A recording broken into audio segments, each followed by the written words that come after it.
hace 2023. Y para dar inicio con el bloque de la tarde, nos complace presentar a nuestro siguiente ponente, el doctor Joe Henry Thompson, a quien le pido que nos acompañe desde el podio, por lo tanto, hago ejercicio de su presentación. Joe Henry Thompson es doctor en Derecho por la Universidad Centroamericana de Nicaragua. Tiene estudios en aspectos legales de los negocios internacionales por la Universidad de Nicaragua, Georgetown University Council.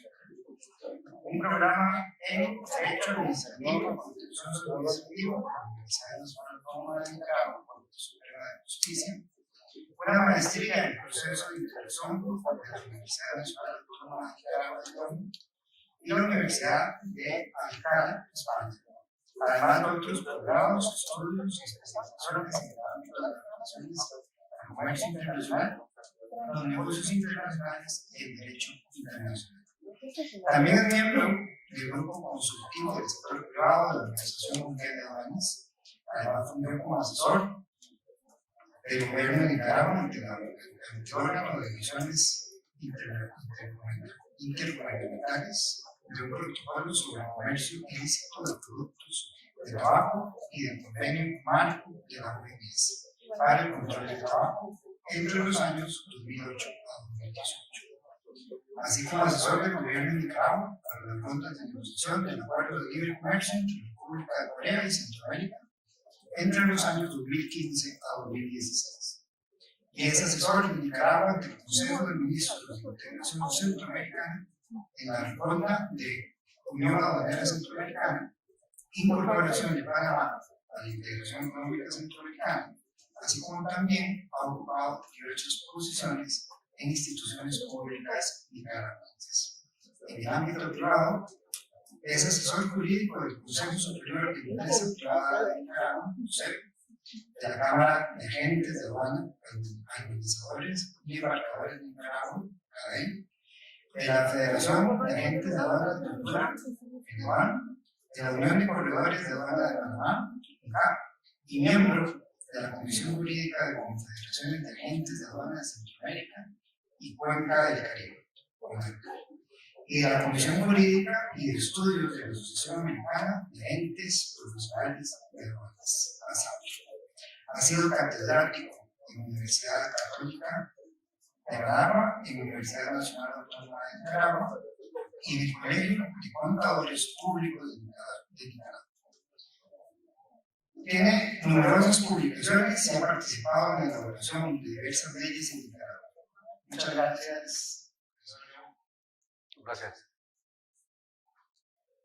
Muy buenas tardes, tengan todos ustedes, que el Señor les continúe bendiciendo a todos. Aquí hay dos problemas. Venimos de comer y generalmente a esta hora estamos llamando al vecino. Vamos a tratar de hacer un poco ameno la exposición. El segundo es que es un problema eminentemente técnico. Igual vamos a tratar de que no sea así. Lo manejemos en un lenguaje que podamos ser ameno y compartir. Y el tercero es llenar las expectativas que ustedes tienen para el proceso. Hablar del comercio internacional es hablar de lo que hoy decía el profesor un dato. La comercialización o el intercambio en el mundo de más de 54 millones de productos. Pero ese intercambio está normado, está arreglado, está regulado por una gama de tratados y convenios internacionales, a los que se le denomina el derecho del comercio internacional. Pero hay otra rama que es la que nos toca a todos y es en la que vincula de manera directa el quehacer, y ese es el derecho aduanero. Las aduanas, como todos las conocemos, nacieron primero que los estados. ¿Y cómo va a ser posible? ¿Cómo no? En los tiempos de los feudales ya existían aduanas, en el tiempo de los fenicios existían aduanas. Y esas servían para dos cosas. Saber de dónde venían las mercancías qué tipo de mercancías venían y de qué reino estaban entrando. Principio, control. No recaudación. Mal se ha dicho que las aduanas nacieron para recaudar. Eso nunca ha sido el trabajo de las aduanas. Entonces, este derecho aduanero del que vamos a hablar, que perma o se nutre de este otro derecho del comercio internacional, ¿qué abarca? 1. Temas como clasificación arancelaria. ¿Se acuerda que hoy explicó muy bien el profesor de qué es la clasificación? No importa el nombre y el apellido que tengan comercialmente las mercancías. Y hay un tema que me interesa llamar la atención, que él lo puso sobre la mesa y que es importante porque crea problemas. ¿Qué es un medicamento? ¿Y quién determina lo que es un medicamento? La aduana le está prohibido. La nomenclatura arancelaria le está prohibido. ¿Y entonces a quién? Al Ministerio de Salud. ¿Por qué? Porque es el único, a través de sus normas, que determina sobre la base del principio activo si cura o no cura lo que nosotros nos metemos en la boca o lo que nos tragamos para supuestamente curar. Pero cuando se estaba haciendo la nomenclatura, como bien lo planteó el profesor ahora temprano, en ese naciente proceso se ubicaron todos en un solo capítulo. Y el 99% de los aduaneros del mundo ubican capítulo 30, medicamento. Y lo que no está en el capítulo 30 no es medicamento, ¿no es cierto? Claro que lo es. Incluso ahora hay drogas sintéticas que no están en el capítulo 30. Hay una serie de aditivos que no están en el capítulo 30, pero sin embargo son medicamentos. Entonces, ¿dónde clasificar? Pero a eso se suma otra cosa. ¿Cuánto valen las mercancías que van a trasladarse en el mundo? Y entonces entramos a lo que pago y lo que tengo que pagar. El valor en aduana de las mercancías, el precio realmente pagado por pagar por las mismas. Lo que hacemos todos los días, compra-venta internacional. ¿Lo pago completo o pago una parte o viene al crédito? Valor en aduana de las mercancías. ¿Y el otro a dónde nos llevan? Los famosos regímenes aduaneros. ¿Qué es un régimen? Una destinación. No tengo plata, no la nacionalizo, pero la traigo al territorio porque la necesito. Entonces la mando a un depósito, un régimen aduanero. Pero es una voluntad ¿de quién? Del importador. Unilateral y libre. Yo decido qué régimen aduanero necesito adoptar. Pero a ello, ¿qué me suma además? Los procedimientos. ¿Cómo hacer? ¿Dónde hacer? ¿Qué documentos? ¿Qué permisos? ¿Qué licencias? ¿Qué regulaciones? Necesita esa mercancía para entrar al territorio. ¿Se acuerda lo que decíamos con los fenicios y decíamos en las primeras aduanas del mundo? ¿Qué entra? ¿De dónde viene? Y entonces aquí se suman otras que en apariencia no están en la legislación aduanera. ¿Y cuál es esa suma? Ambiente, el medio ambiente, la salud animal, vegetal, medioambiental y humana. Porque estas mercancías que entran, salen o transitan, traen este montón de animalitos, ácaros, chinches, de todo, que puede afectar a la especie humana o que puede afectar a la especie donde nosotros estamos viviendo y crear colonias que antes no teníamos, porque son especies dominantes, entonces van apropiándose y van desplazando la nuestra. Entonces hay que cuidar nuestro medio ambiente. Y así se van sumando otras que tienen que ver con qué, con lo que vienen haciendo un montón de muchachitos malos, ¿verdad? El narcotráfico y el crimen organizado. Dice, pero ¿qué tiene que ver eso con las mercancías? Y es que se les ha olvidado que el ser humano es una mercancía. Dice, no puede ser. Claro que sí. Los órganos del ser humano son mercancía. $50,000 por un riñón, $175,000 por un corazón, $250,000 por unos pulmones, $50,000 por los ojos. Y así podemos ir sumando cada parte del cuerpo y vamos encontrando que en algunos puede llegar hasta $2,500,000 órganos. ¿Salen del sí? Y recordemos, cuando de repente nos percatamos y entendimos que aun cuando nosotros nos moramos, podemos, a pesar de nuestra muerte, beneficiar a terceros. Y nace la donación de los órganos, que se trasladan de un país a otro para beneficiar a quien lo necesita. Ahí nace la regulación. Pero entonces la pregunta es, ¿y a dónde lo voy a clasificar? Sistema armonizado. Ahí está. Entonces no hay producto en el mundo, incluso lo que se están inventando hoy, que no se clasifique. Pero también había que regular otra parte, que la estancia, la introducción legal de la mercancía al territorio, que pague lo que tiene que pagar, que identifique específicamente la mercancía que es, la individualice, para evitar el fraude comercial. Entonces, con esto nos interesa llegar a la otra parte, el famoso derecho internacional. Es decir, pero ya, al final es casi lo mismo, ¿no? Esta es la rama del derecho que se ocupa de las normas que regulan ese comercio. ¿Entre quién? Entre países. ¿Y ese cómo se denomina? Se denomina derecho internacional de comercio. ¿Y qué promueve? La libertad, la circulación de las mercancías y la eliminación de las barreras. ¿Por qué? Porque necesitamos las mercancías. Y hay dos hechos que a veces lo pasamos muy rápido.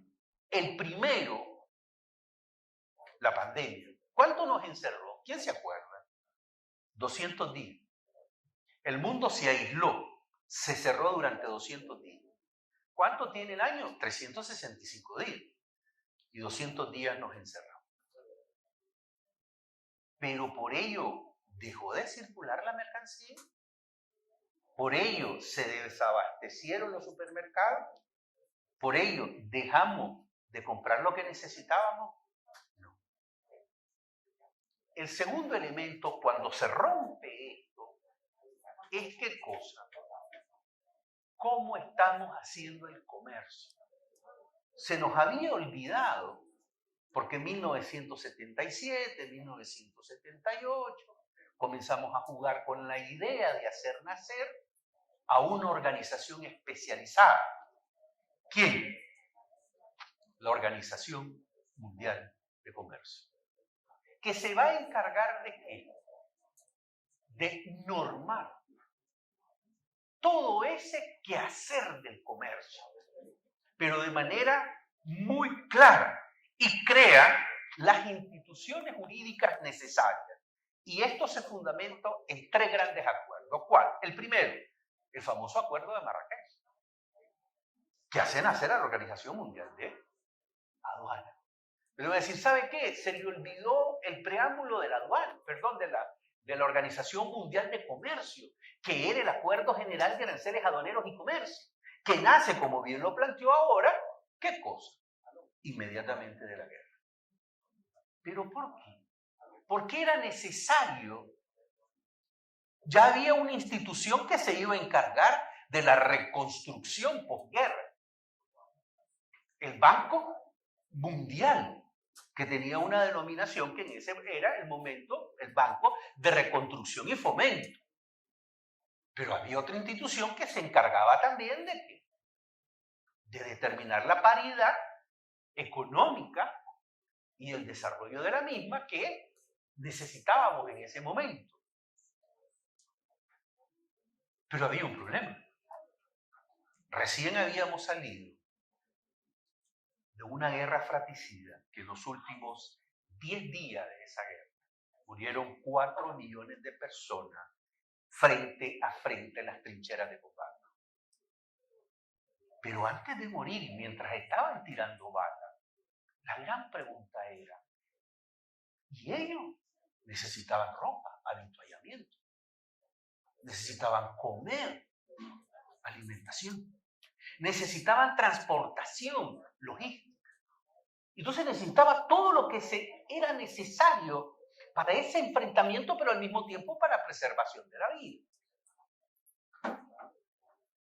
Entonces ahí iban involucradas, ¿quién? Comercio. Y nace o nos deja como legado, ¿qué cosa? La industrialización. Y comienza a trabajarse el proceso de industrialización. Pero ahí se descubre que habemos países proveedores de materia prima, otros transformadores y otros de producción final. Pero no todos hacíamos lo mismo. Pero había quienes proveían la materia prima y a cambio querían un precio justo. Y entonces nace la guerra de los aranceles. Ahí nace la necesidad de tener un órgano especializado. ¿Y quién fue ese órgano? Hoy lo explicó Álvaro temprano, lo que hoy conocemos como la Organización Mundial de Aduana. ¿Y cuál fue su primer trabajo? Fueron dos. Uno, determinar esa famosa nomenclatura, y la otra, la regulación del valor en aduana de las mercancías. Porque sobre esa base voy a determinar cómo voy a pagar los impuestos. Y ahí comienza todo este sistema complejo que hoy conocemos con el nombre de comercio internacional. El segundo, ¿cuál era? Los acuerdos comerciales multilaterales, obligatorios para todos los países miembros. Nace el anexo 1A, el anexo 1B, el anexo 1C, el anexo 2 y el anexo 3. Pero estamos hablando ¿de quién? De Marrakech. Entonces, ¿qué significa esto? Propiedad intelectual relacionada con el comercio. ¿Qué otra cosa regula? Todo el ámbito del comercio internacional, incluyendo los servicios. Pero hay otro que se suma, y son los acuerdos comerciales plurinacionales obligatorios, que solo son obligatorios para los que son parte. Entonces hay uno que es general, otro que vamos invitados algunos, y tercero solo los que somos parte. En español no queda nada por fuera. Entonces, ¿qué lleva el acuerdo general? El anexo 1A. Acuerdo multilateral sobre el comercio de las mercancías, el Acuerdo General de Aranceles Aduaneros y Comercio de 1994. Además, el Acuerdo sobre la aplicación de medidas sanitarias y fitosanitarias, el Acuerdo de Textiles, el Acuerdo relativo a la aplicación del artículo 6 del Acuerdo, el Acuerdo relativo a la aplicación del artículo 7 del Acuerdo. Porque recuerden que el Tratado General, el GATT, decía en el artículo 7 que valor en aduana igual al valor de transacción. ¿Y eso cómo se compra? Entonces hubo que hacer un entendimiento, el acuerdo relativo a la aplicación del artículo 7, acuerdo de valoración. Pero no había terminado de secarse la tinta de los acuerdos cuando ya había una necesidad en el mundo.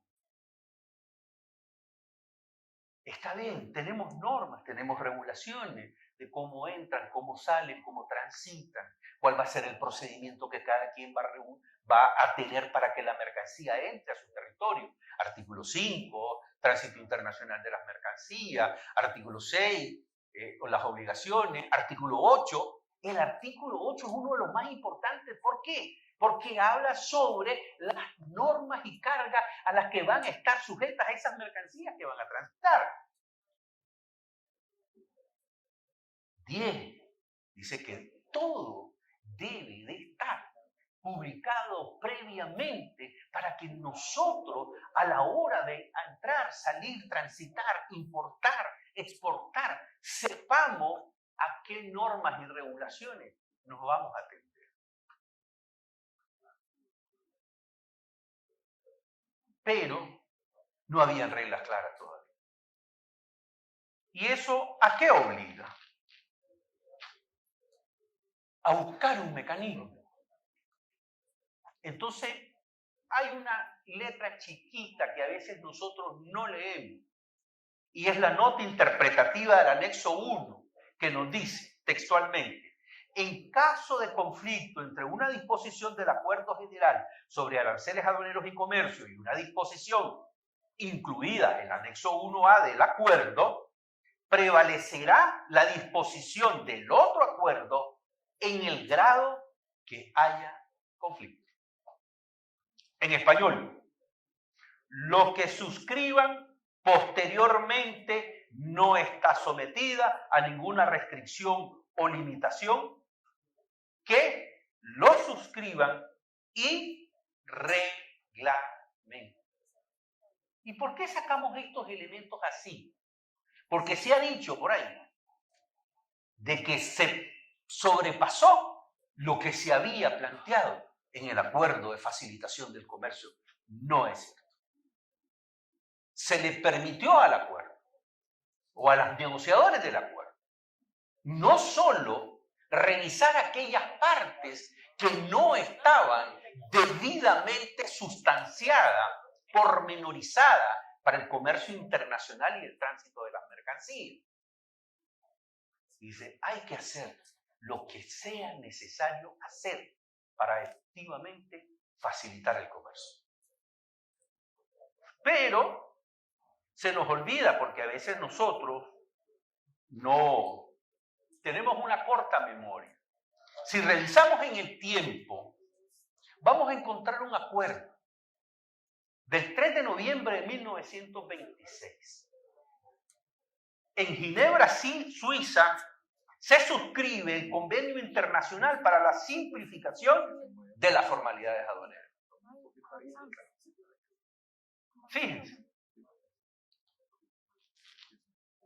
En un tiempo determinado, o sea, desde 2013 para atrás, retrocedamos 10 años, cuando se le da la autorización al Comité de Negociación de la OMC comenzar a negociar un acuerdo de facilitación.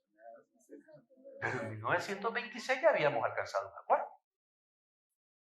¿Y qué es lo que nos dice el acuerdo? Para que no se nos olvide. Convencidos que el libre comercio internacional y la carga de aduanas innecesarias y excesivas y arbitrarias y otras formalidades similares constituirán un paso importante hacia el logro de los objetivos. O sea, lo primero que nos dice, mira, aquí hay una serie de cargas, una serie de regulaciones que son innecesarias. Para agilizar el intercambio comercial hay que eliminarlo. 1926.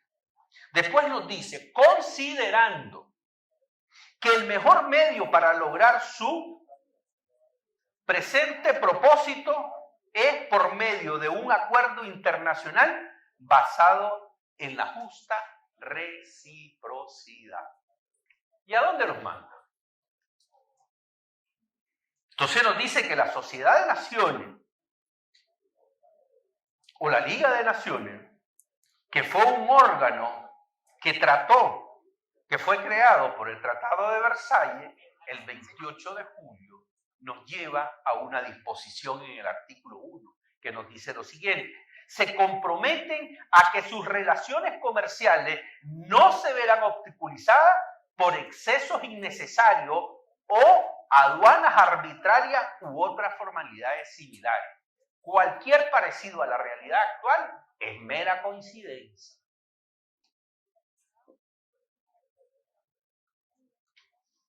¿Qué estamos diciendo con esto?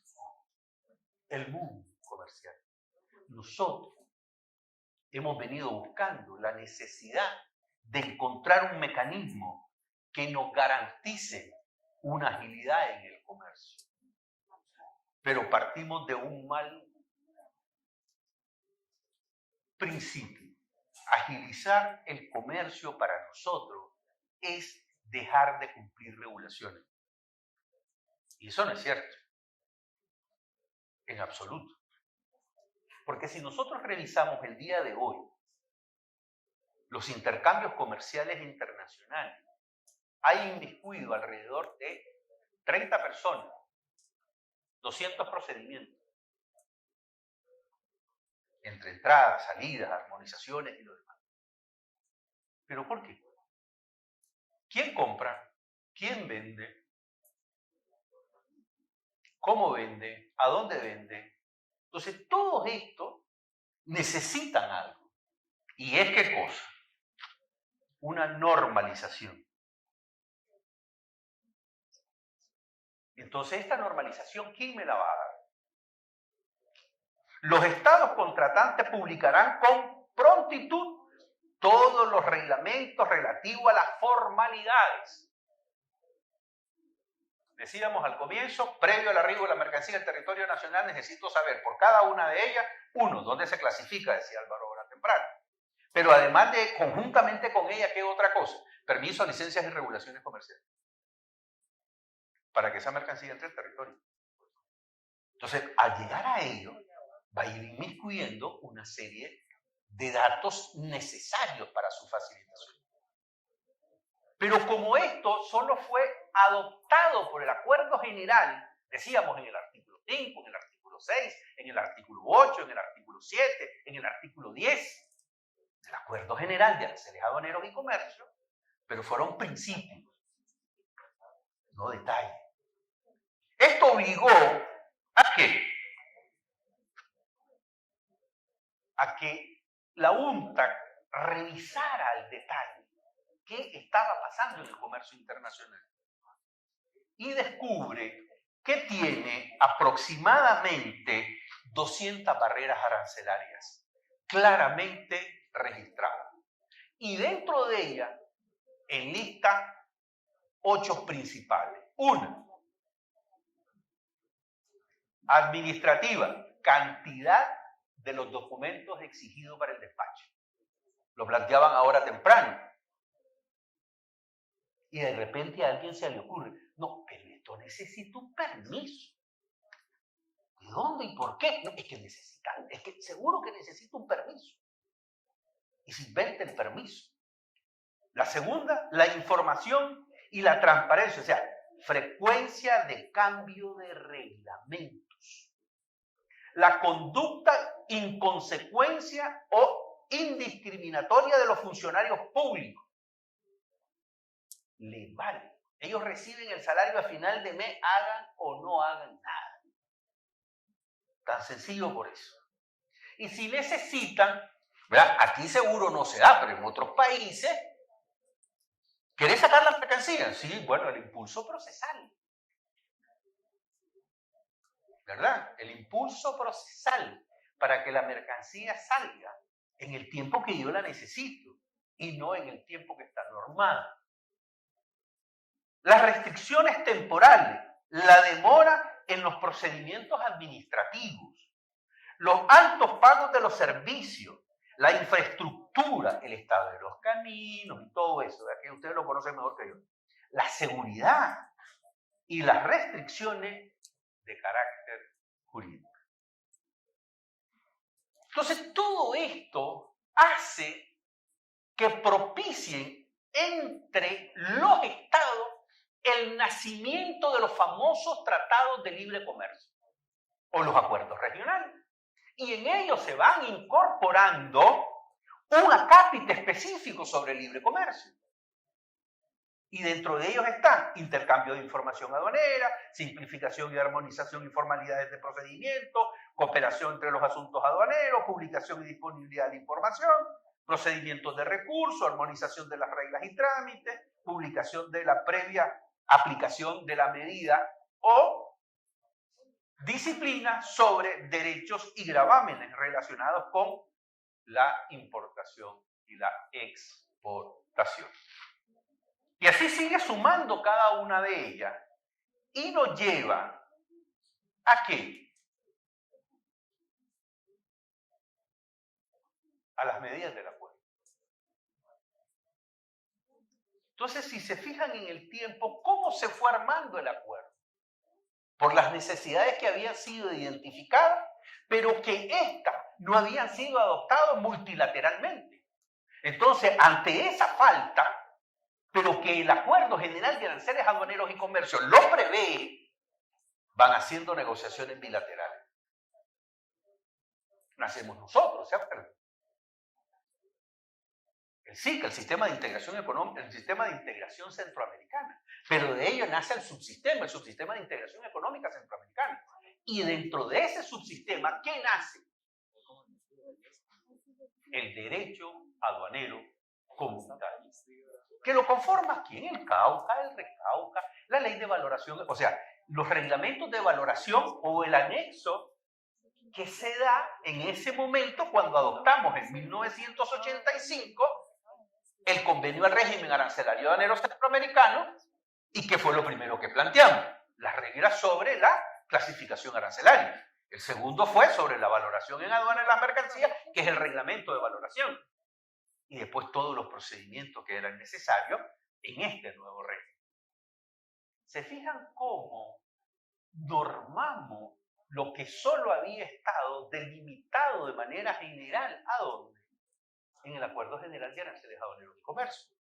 Si nosotros agarramos el Cauca y lo dividimos en los tres momentos, toda la actuación previo al despacho, durante el despacho y posterior al despacho, es el acuerdo de facilitación. Absolutamente todos los elementos del acuerdo. Y lo encontramos ¿a dónde? Publicación y disponibilidad de la información. ¿Será que yo puedo decidir si publico o no publico? Primero me obliga mi Constitución. Pero recordemos que estamos bajo una regla universal. Y es el derecho del comercio internacional. Quien ahora no delinea, sino obliga en sus 35 medidas que componen el acuerdo de facilitación del comercio. Y dice, deberán ser publicados.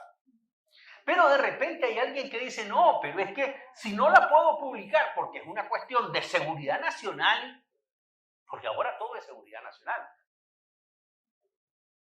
Entonces, tomo la medida y después publico. Dice la norma, no. En conjunto, al momento de tomar usted la medida, publica automáticamente lo que ella regula. ¿Por qué? Porque yo necesito tener a la vista las repercusiones jurídico-técnicas que ella me van a generar. Porque a nadie, y espero que a nadie se le haya olvidado que cuando nosotros compramos, al menos que sean en rapidito que vienen por la vía aérea, vienen inmediatamente las mercancías. Pero si vienen vía terrestre, no duran menos de 24 a 72 horas para llegar. De 3 a 6 meses si es marítimo. ¿Qué regla voy a aplicar? Pregunta. Cuando yo hago mi compra internacional, la regla que voy a aplicar es la que está determinada al momento en que yo hago la compra. Y entonces aquí ahora entramos al despacho. Cuando yo estoy haciendo mi declaración aduanera, ¿en qué momento queda inamovible? Permiso, licencias, regulaciones especiales y la ley aplicable. Cuando digito, le doy la información al computador central, él me manda un número, nace la obligación aduanera. A esa fecha quedan inamovibles todos, incluyendo los impuestos que voy a pagar. A la fecha de aceptación de la declaración. Pero la tributaria van a ser después, cuando me tire el boletín de liquidación. ¿Y eso a dónde me lleva? ¿Qué pasa si yo no tengo claro cuál es mi mercancía? Entonces lo que le voy a hacer a la autoridad aduanera es ¿qué cosa? Una solicitud. Y son las resoluciones anticipadas para saber dónde la voy a clasificar y cómo la voy a clasificar. Pero bajo un principio, ¿cuál? Las reglas de clasificación arancelaria. ¿Que nacen a dónde? En el sistema armonizado.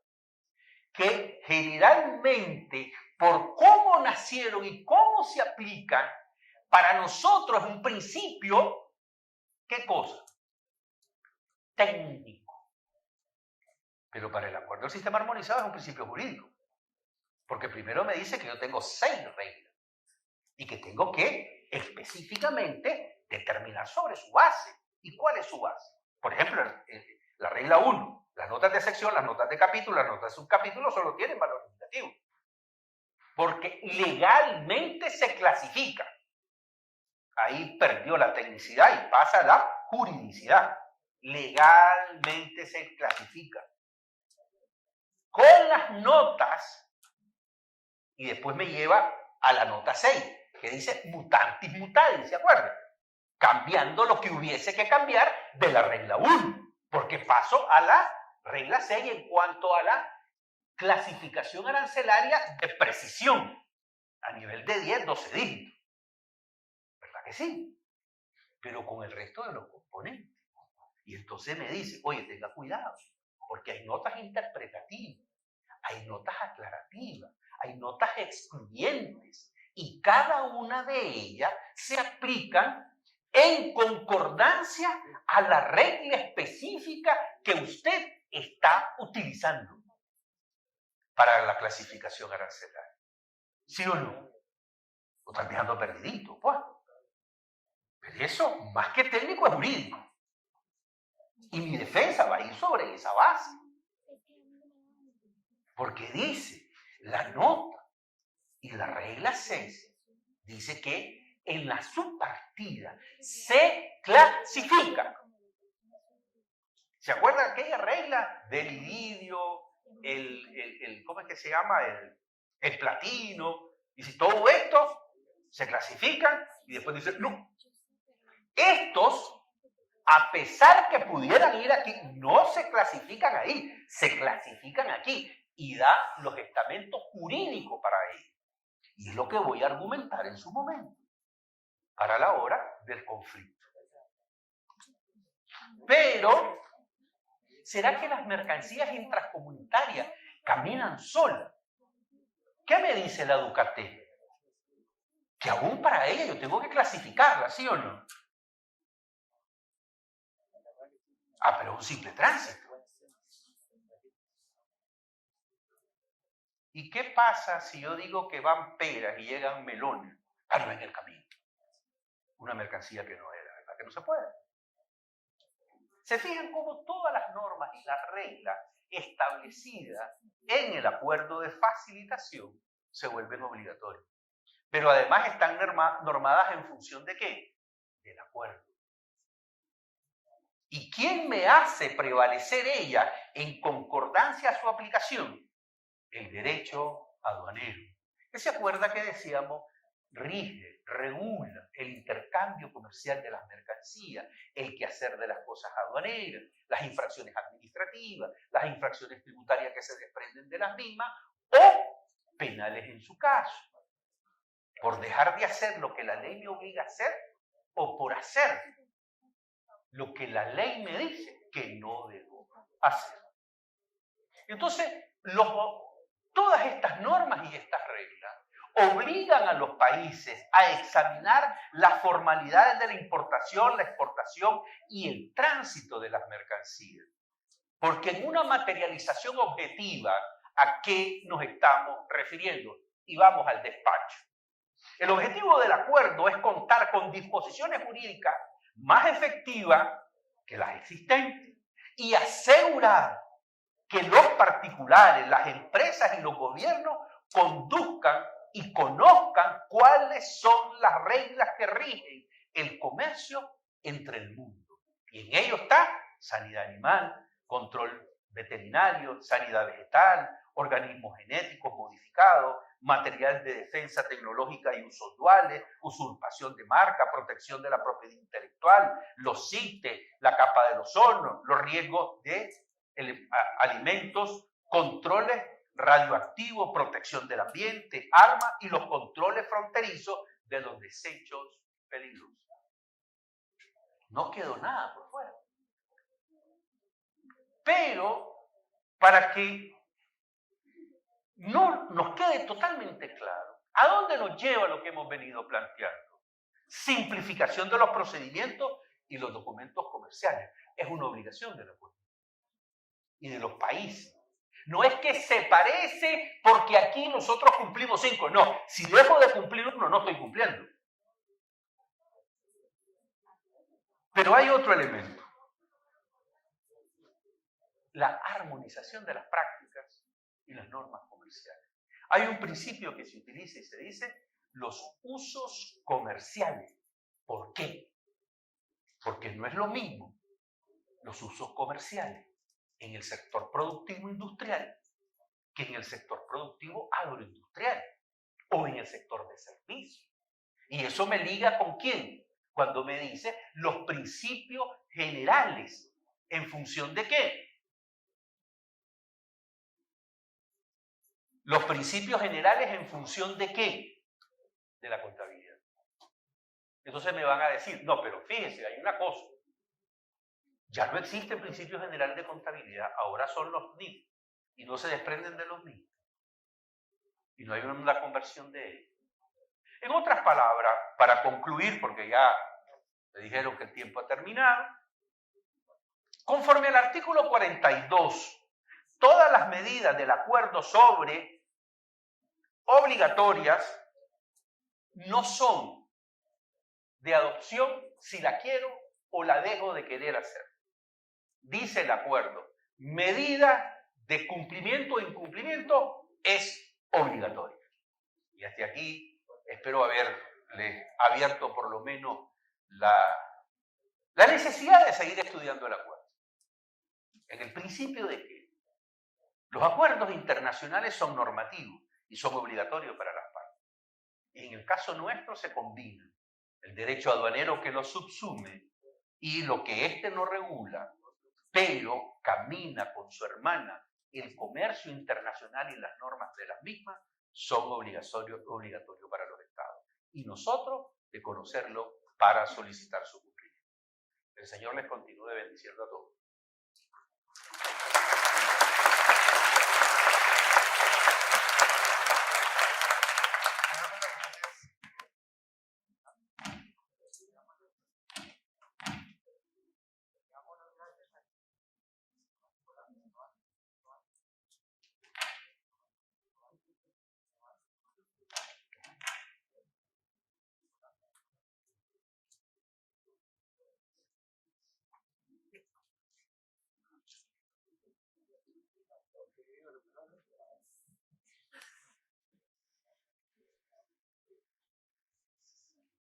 Le damos las gracias al señor John Henry Thompson por su exposición del día de hoy. Abrimos un brevísimo espacio para preguntas de la audiencia. ¿Alguien tiene una? Adelante, caballero.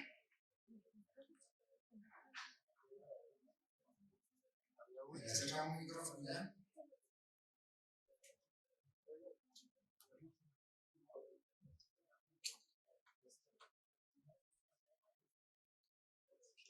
Sí.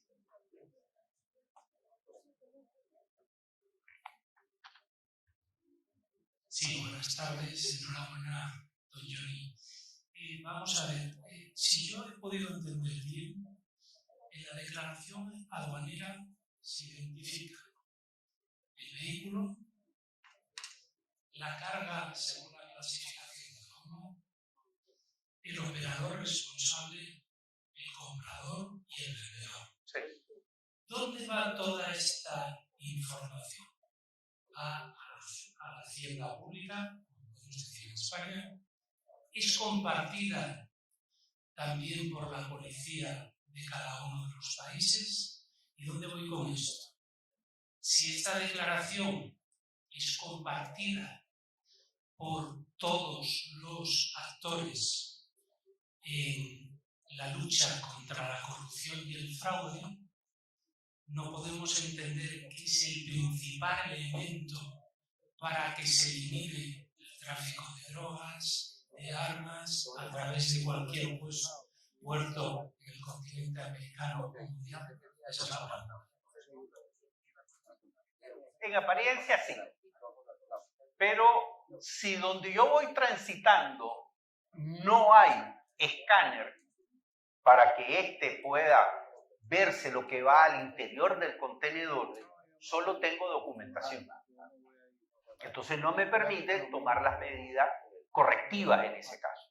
Lo otro es que yo puedo estar trayendo componentes que de conformidad con las normas en el país a lo que lo estoy importando no son precursores, pero la acumulación de los diversos me hacen hacer una droga sintética. ¿Qué pasó ahí? ¿Me explico? La otra, las mercancías de compra paralela, por ejemplo, en cuanto a la protección de la propiedad intelectual relacionada con el comercio. Yo puedo comprar legítimamente en un país que está autorizado para la venta, pero es una compra paralela. Y la importación de esa compra paralela a la hora de introducirlo en el país donde esa regulación es normal, por concebirse como una compra paralela, y entonces por lo consiguiente no hay violación al derecho de la marca. ¿Y eso quién lo utiliza? El crimen organizado. Y lo otro es cómo estoy utilizando el comercio para lavar el dinero. Las empresas que surgen con apariencia de ser, pero sin determinación de cuál es el origen de esos fondos.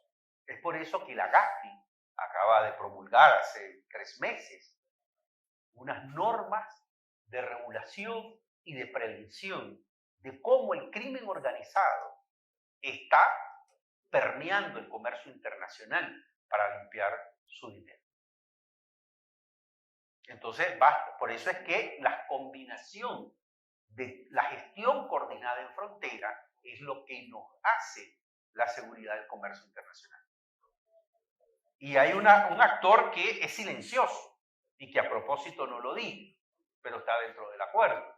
Y por primera vez en la historia, si ustedes revisan todos los acuerdos de la OMC, no existía esa normativa y son los agentes de aduana. Hoy sí están y forman parte del acuerdo. Ya no es una disposición que va a estar regulada y determinada por la OMA, no, es por la OMC. ¿Pero por qué? Porque son garantes del comercio internacional.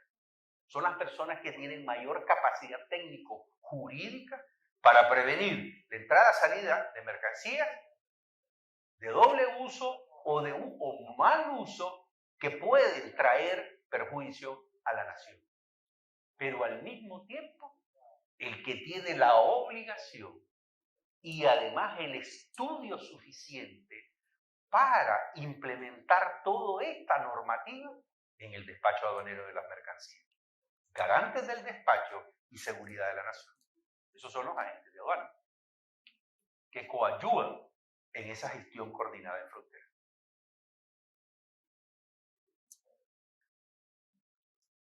Espero haber respondido su pregunta. ¿Alguien más?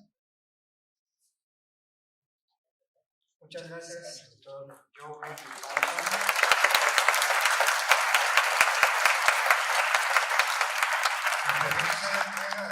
Reconocimiento al doctor Joe Henry Thompson por haber cumplido como expositor de la ponencia el derecho aduanero y la facilitación del comercio, una mirada de la primicia del acuerdo y sus consecuencias jurídicas.